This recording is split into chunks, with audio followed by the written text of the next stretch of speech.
Hello friends, welcome to Katiyar DK education point. I am Divya और आज हमारी ईवीएस की क्लास 2 है। हम क्लास 5th की एनसीईआरटी की बुक कर रहे थे, तो चलिए अपनी क्लास को शुरू करते हैं। ये क्लास आपकी सीटेट पेपर 1 के लिए है और आज जो दो चैप्टर हम पढ़ने वाले हैं, चैप्टर नंबर 3 और 4, चखने से पचने तक और खाएं आम 12 महीने, है ना। ये दो चैप्टर आज हम पढ़ने वाले हैं, तो चलिए शुरू करते हैं। चखने से पचने तक। अब इसमें क्या दिया हुआ है बेटा कि खाना कैसे पचता है और हमारी जीभ के किस भाग से हमें कैसा स्वाद पता चलता है, इन सब के बारे हम इसमें पढ़ने वाले हैं। तो इसमें क्या है कि जीभ पर 4 तरह की 9000 ग्रंथियां होती हैं। जो हमारी जीभ है उस पर 4 तरह की 9000 ग्रंथियां होती हैं। जीभ के आगे के भाग से हमें मीठा स्वाद पता चलता है, बीच से नमकीन, और बगल में जैसे ये आगे हो गया है ना, ये बीच हो गया, और ये जो बगल का होता है ना बेटा, ये बगल वाला, यहाँ से हमें खट्टा और पीछे से हमें कड़वे स्वाद का पता चलता है।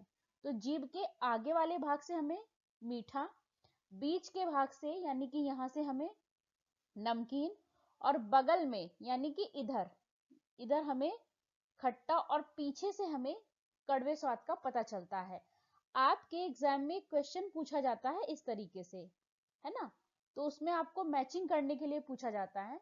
तो इसमें आगे भाग से हमें मीठे का पता चलता है, पक्षीय भाग, है ना, पक्षीय भाग से हमें खट्टा और नमकीन, पक्षीय भाग से हमें खट्टा और नमकीन, नमकीन का पता तो यहाँ से चलता है और इधर से हमें खट्टे का, तो पक्षीय भाग से हमें खट्टा और नमकीन, और पीछे के भाग से हमें कड़वे स्वाद का पता चलता है। तो यहाँ पे आपको क्लियर हो गया होगा, है ना। आगे बढ़ेंगे हम। शिक्षक संकेत। अब यहाँ पे शिक्षक संकेत में क्या दिया गया है कि आंख बंद करके स्वाद पहचानो में बच्चों को खाने की चीजें एक ही तरीके से खिलाने से चीजें आसानी से पहचानी नहीं जाएंगी। बच्चों को अलग अलग खाने की चीजों के स्वाद बताने और नए शब्द ढूंढने के लिए प्रोत्साहित करें। कि आप बच्चों की आंख बंद करके उन्हें स्वाद पहचानने के लिए कहें, तो इसमें बच्चों को खाने की चीजें एक ही तरीके से खिलाने से चीजें आसानी से बच्चा नहीं पहचान पाएगा। अगर आपको बच्चे को गुड़ खिलाना है, तो अगर आप गुड़ का वो जो होती है सीधा मुंह में रखेंगे तो वो पहचान जाएगा। तो आप क्या करें, गुड़ को उसको पीस के खिलाएं, है ना। इस तरीके की इसमें एक्टिविटी दी हुई है। बच्चों को अलग अलग खाने की चीजों के स्वाद बताने और नए नए शब्द ढूंढने के लिए आप प्रोत्साहित करें। अलग अलग स्वादों के मेल जैसे खट्टा मीठा, तीखा चटपटा पर चर्चा करने से बच्चे खाने में इतनी विविधता को समझ पाएंगे, है ना। आगे बढ़ेंगे हम। चबा चबा कर खाओ। अब हमें खाने को चबा चबा कर खाना चाहिए, है ना। कैसे? रोटी का टुकड़ा या चावल को मुंह में डालो और 30 से 32 बार चबाओ। खाना धीरे धीरे खाओ, ठीक से चबाओ, खाना अच्छे से पचेगा। जब आप खाना धीरे धीरे खाते हैं, ठीक से चबाते हैं, तो उससे क्या होता है बेटा, खाना ठीक तरीके से पच जाता है।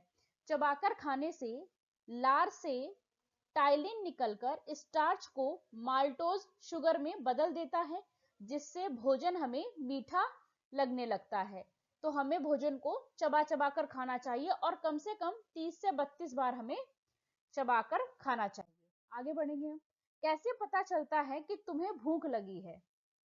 बेटा अब आपको भूख लगी है तो हम क्या बोलते हैं कि हमारे पेट में चूहे कूद रहे हैं। तो क्या वास्तव में कोई चूहा कूदता है पेट में? नहीं, ऐसा तो नहीं होता ना, ये तो हम बोल देते। तो कैसे पता चलता है कि तुम्हें भूख लगी है? तो यहाँ पर कुछ बच्चों की बातें बताई गई हैं कि मतलब किसी को जब भूख लगती है तो उसके सिर में दर्द हो जाता है, जब किसी को भूख लगती है तो किसी व्यक्ति को गुस्सा आने लगता है, जब किसी को भूख लगती है तो उसे थकान भी महसूस होने लगती है। ये लक्षण है कि जब व्यक्ति को भूख लगती है तो उसको क्या क्या महसूस होता है। तो किसी व्यक्ति के सिर में दर्द होने लगता है जब उसे भूख लगती है, किसी को गुस्सा आने लगता है, किसी को बहुत ज्यादा थकान महसूस होने लगती है। और यहाँ पे क्या दिया है कि जब मेरी बहन को भूख लगती है तब वह रोती है, और मुझे भूख लगती है तो मैं भी रोता हूं, है ना। तो यहाँ पे क्या है बताया गया है कि जब भूख लगती है तो व्यक्ति को कैसा कैसा महसूस होता है। किसी के सिर में दर्द होता है, किसी को थकान महसूस होती है, किसी को गुस्सा आने लगता है। आगे बढ़ेंगे हम। नीतू को चढ़ा ग्लूकोज, है ना। अब यहाँ पर चैप्टर में एक बच्ची है जिसको ग्लूकोज चढ़ा, है ना। जब उल्टियां होती हैं या दस्त लगते हैं तो हमारे शरीर से बहुत सारा पानी बाहर निकल जाता है। इसीलिए जरूरी है कि शरीर में पानी की कमी को पूरा किया जाए, है ना। जब तक उल्टियां दस्त हो तब तक हमें थोड़ी थोड़ी देर में पानी में शक्कर और नमक मिलाकर उसे पी लेना चाहिए, है ना। आगे बढ़ेंगे हम। शिक्षक संकेत। अब शिक्षक के लिए क्या संकेत है इसमें? ग्लूकोज शुगर के रूप में हमारे शरीर को कैसे ताकत देता है, यह बात बच्चों के लिए अमूर्त है। ये बात तो बच्चों के लिए अमूर्त है ना, क्योंकि उनको तो ये दिखाई नहीं दे रहा है, तो अमूर्त है। इस उम्र के बच्चों से यह अपेक्षा नहीं की जा सकती कि वह ये संबंध समझ पाएंगे, क्योंकि बच्चे आपके छोटे हैं। थर्ड फोर्थ फिफ्थ जो आपके प्राइमरी क्लास के बच्चे हैं, फर्स्ट टू फिफ्थ के बच्चे, ये उनके लिए है। तो बच्चे बहुत छोटे हैं, जो चीज उन्हें दिखाई नहीं दे रही वो उसे नहीं समझ सकते हैं। तो ये ग्लूकोज जो है ये हमारे शरीर को ताकत देता है, ये चीज तो बच्चे के लिए अमूर्त है ना, तो वो कैसे समझ पाएंगे इसको, है ना। यहाँ पे ये बताया गया है। आगे बढ़ेंगे हम। कहानी खिड़की वाले पेट की, है ना। अब इसमें क्या है बेटा, कहानी खिड़की वाले पेट की। इसमें 1822 में की बात है ये, कि एक फौजी था जिसका नाम था मार्टिन, है ना। तो उसको गोली लगी, तो वो डॉक्टर बोमंट के पास गया। तो डॉक्टर ने धीरे धीरे उसका जख्म ठीक किया, मतलब उसका छेद, लेकिन उसका जो पेट का छेद था जहां उसकी गोली लगी थी वो नहीं भरा। लगभग 1.5 साल के बाद डॉक्टर ने देखा कि मार्टिन के पेट में एक खिड़की बन गई है ना। पेट की चमड़ी ने बढ़कर छेद को ढक तो लिया था, लेकिन उस तरह जैसे एक फुटबॉल का वाशर होता है ना। यानी चमड़ी की एक तह जो थी वो उसके छेद के ऊपर आ गई थी। तो उसके पेट में क्या होता था बेटा, उसके पेट में झांका जा सकता था। कुल मिलाकर इतना है समझाने की बात कि उसके पेट में आप देख सकते थे अंदर, है ना। तो उसी के बारे में यहाँ बताया गया है कि हमारे जो पेट का तापमान है वो 30 डिग्री सेल्सियस होता है, और पेट में पाया जाने वाला रस जो है वो अम्लीय होता है और भोजन को पचाने में हमारी मदद करता है ना। आगे बढ़ेंगे हम।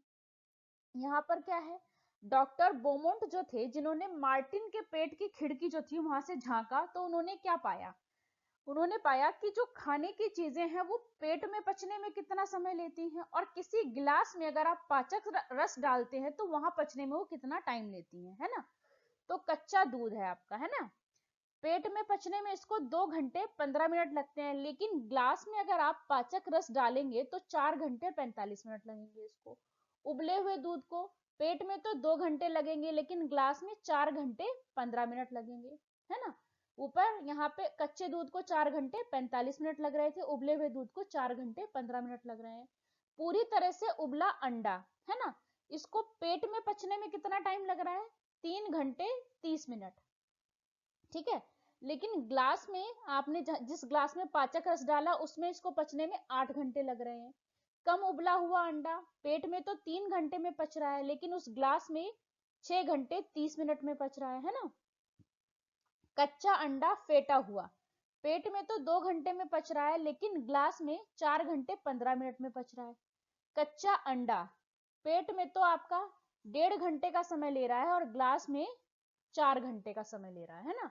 तो ये डॉक्टर बोमोंट ने, जिन्होंने मार्टिन के पेट में झांका, तो उन्होंने उसको जो देखा कि पेट में किसी खाने को पचने में कितना टाइम लग रहा है, और उसी अगर पाचक रस को हम ग्लास में डालें तो ग्लास में पचने में कितना टाइम लग रहा है, तो उन्होंने ये तालिका बनाई। तो यहाँ से भी क्वेश्चन आपसे पूछा जाता है, तो आप इसको याद कर लेंगे, है ना। जब बार बार इसको रिवाइज करेंगे तो आपको ये याद हो जाएगी। आगे बढ़ेंगे। जल्दी पचाने के लिए हमारा पेट खाने को खूब हिलाता है। जो हमारा पेट है वो खाने को खूब क्या करता है, घुमाता है, हिलाता है। वे यह भी देख पाए जब मार्टिन दुखी और परेशान होता था, ये डॉक्टर बोमोंट ने बताया है बेटा, कि अगर जो खाना है हमारा उसको जल्दी पचाने के लिए हमारा पेट क्या करता है, खाने को खूब हिलाता है। और डॉक्टर ने ये भी देखा कि जब मार्टिन दुखी और परेशान होता था तो उसका खाना ठीक से नहीं पचता। यही नहीं, उन्होंने बताया कि हमारे पेट का पाचक रस जो है वो एसिड की तरह होता है। क्या तुमने किसी को कहते सुना है कि पेट में एसिडिटी हो गई है ना। खासकर जब हम खाना ठीक से हमने नहीं खाया है या वो पचाया ना हो, है ना। जब खाना हमने ठीक से नहीं खाया हो या वो खाना ठीक से नहीं पचा हो तो क्या होता है, एसिडिटी हो जाती है हमें, है ना। तो ये डॉक्टर बोमोंट ने बताया, जिन्होंने मार्टिन के पेट में झांका था, है ना। आगे बढ़ेंगे हम। शिक्षक संकेत। इस कहानी में बच्चे वैज्ञानिकों के काम करने के व्यवस्थित तरीके और विज्ञान के इतिहास की एक रोचक दास्तां पढ़ेंगे। बच्चों से यह अपेक्षा नहीं है कि वे पूरी तरह से पाचन क्रिया को समझ पाएं, क्योंकि बच्चे आपके छोटे हैं, है ना। तो पेट क्या होता है, आंतें क्या काम करती हैं, यह सब वे बड़े होकर जानेंगे, है ना। आगे बढ़ेंगे हम। ओडिशा के कालाहांडी में सबसे ज्यादा चावल पैदा किए जाते हैं और दूसरे राज्यों में भी बेचे जाते हैं। तो ये ध्यान रखेंगे आप कि सबसे ज्यादा चावल कहाँ होते हैं, ओडिशा के कालाहांडी में, है ना। आगे बढ़ेंगे हम। चैप्टर नंबर 4 आपका शुरू हो गया यहाँ से। खाएं आम 12 महीने, है ना। तो यहाँ पर क्या है कि खाने को कैसे आप खराब होने से बचाते हैं, या खाना खराब होता है तो किन कारणों से खराब होता है ना। और जो अचार है उसको कैसे सुरक्षित रखा जा सकता है, आम को 12 महीने तक कैसे खाया जा सकता है, इस तरीके का इसमें बताया गया है ना। तो इसमें पहला क्या है, शिक्षक संकेत। खाना कब कब खराब होता है, बच्चों के अनुभवों से निकलवाया जा सकता है। मतलब आप बच्चों से पूछे कि खाना कब कब खराब होता है। खाना खराब होने में और खाना बर्बाद होने में स्पष्ट रूप से अंतर करने की जरूरत है। पाठ में ब्रेड से किया गया प्रयोग शुरू में ही किया जा सकता है। प्रयोग को शुरू करके 6 दिन तक चलाना है। इसमें क्या है बेटा, एक ब्रेड के ऊपर बच्चों से प्रयोग कराया गया, वो आगे मैं बताऊंगी आपको कि ब्रेड कैसे खराब होती है, उस पर फफूंदी कैसे लगती है। तो उसको 6 दिन तक इन्होंने किया, वही बताया गया है इसमें, है ना। आगे बढ़ेंगे। किसी ब्रेड या अन्य उत्पाद के पैकेट पर दी गई जानकारी से हमें उस सामान के बनने की तिथि और उसके मूल्य का पता चलता है। पैकेट से उस सामान को कब तक इस्तेमाल कर सकते हैं और उसमें इस्तेमाल हुई सामग्री, सामान के वजन के बारे में भी हमें पता चलता है। जो आपका पैकेट होता है उसके ऊपर ये सब जानकारी होती है। ब्रेड पर फफूंदी और ब्रेड के सड़ने के कारण आते हैं। हवा में फफूंदी के जीवाणु तैरते रहते हैं जो हवा के साथ ब्रेड पर आ जाते हैं, है ना। तो यहां से आपको ये पॉइंट समझ में आ गया होगा, है ना। आगे बढ़ेंगे। शिक्षक संकेत। अलग अलग खाली पैकेटों पर लिखी जानकारी जैसे कि मूल्य, वजन, तारीख आदि देखने में बच्चों की मदद करना अच्छा होगा। कक्षा में प्रयोग करते समय मौसम के अनुसार सावधानियां बरतें। ब्रेड सूखी ना हो, कमरे में हवा ना हो, है ना। और तालिका को चार्ट पर बनाकर कक्षा में लगाएं और बच्चों से रोज उसको भरवाएं। जो भी आप बच्चों से करवाएंगे उसको रोज उस पर तालिका पर भरवाएं। आगे अब देखो यहाँ पे क्या है कि खाना कैसे होता है खराब। अब यहाँ पर एक प्रयोग किया गया कि पूरी कक्षा मिलकर यह प्रयोग करे। रोटी या ब्रेड के टुकड़े पर पानी की कुछ बूंदें डालकर एक डिब्बे में बंद कर दो। कुछ दिन तक ब्रेड को रोज देखो जब तक तुम्हें ब्रेड पर कुछ बदलाव ना दिखे, है ना। फिर दी गई तालिका को चार्ट पर बनाओ और पूरी कक्षा में चर्चा करने के बाद उसे रोज भरो। ये आपका एनसीईआरटी बुक में बेटा लिखा हुआ है। ये आपका ये प्रयोग जो है बच्चों से क्लास में कराने की बात कही गई है। आगे बढ़ेंगे हम। शिक्षक संकेत। बच्चे जब भी इस प्रयोग को कक्षा में करें उन्हें प्रयोग के बाद अच्छी तरह से हाथ धोने के लिए अवश्य कहें, है ना। आगे बढ़ेंगे हम। अब इसमें क्या है बेटा, कुछ जो चीजें हैं जिनको घरेलू उपाय से हम खराब होने से बचा सकते हैं कुछ दिनों के लिए, है ना। तो क्या दिया गया है कि नीचे दी गई तालिका में एक तरफ खाने की कुछ चीजों के नाम है और दूसरी तरफ उन्हें 1-2 दिन तक खराब होने से बचाने के कुछ घरेलू उपाय दिए गए हैं, है ना। जैसे दूध है, दूध को हम कैसे खराब होने से बचाते हैं, उसको उबाल लिया जाता है।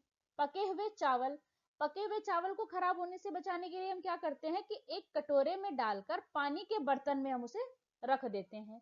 हरा धनिया, हरा धनिया को कैसे बचाते हैं कि गीले कपड़े में लपेटकर उसको रख दिया जाता है। प्याज और लहसुन को खुले में रखते हैं और नमी से बचाकर रखते हैं, है ना।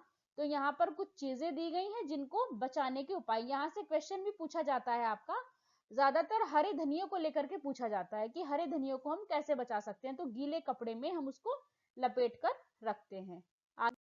आत्रेयपुरम गांव जो है आपका आंध्र प्रदेश में है। कहाँ पर है? आंध्र प्रदेश में। आत्रेयपुरम गांव आपका आंध्र प्रदेश में है। मामिडी त्रांडा को ही आम पापड़ कहते, तो आम पापड़ को क्या बोलते हैं? मामिडी त्रांडा, है ना। पुणे से कोलकाता तक रेलगाड़ी से जाने में 2 दिन लगते हैं बेटा। तो ये भी इंपॉर्टेंट पॉइंट है कि पुणे से कोलकाता तक अगर आप रेलगाड़ी से जाते हैं तो उसमें 2 दिन का समय आपको लगता है। आगे बढ़ेंगे, हम क्या समझे? अब इस चैप्टर में हम क्या समझे बेटा? शीशियों में अचार रखने से पहले शीशियों को धूप में सुखाया जाता है। अगर किसी शीशी में थोड़ा सा भी पानी रह जाता है तो क्या होता है? अचार खराब हो जाता है ना। तो पूरी तरह से उसकी नमी को हमें सुखाना है। दूसरा, आम को पूरे साल चलाने के लिए उसका अचार, आम पापड़, चटनी, टॉफी, रस आदि कई चीजें हम बनाते हैं ताकि आम को हम पूरे साल खा सकें। तो यहीं पे हमारे ये दोनों चैप्टर खत्म होते हैं।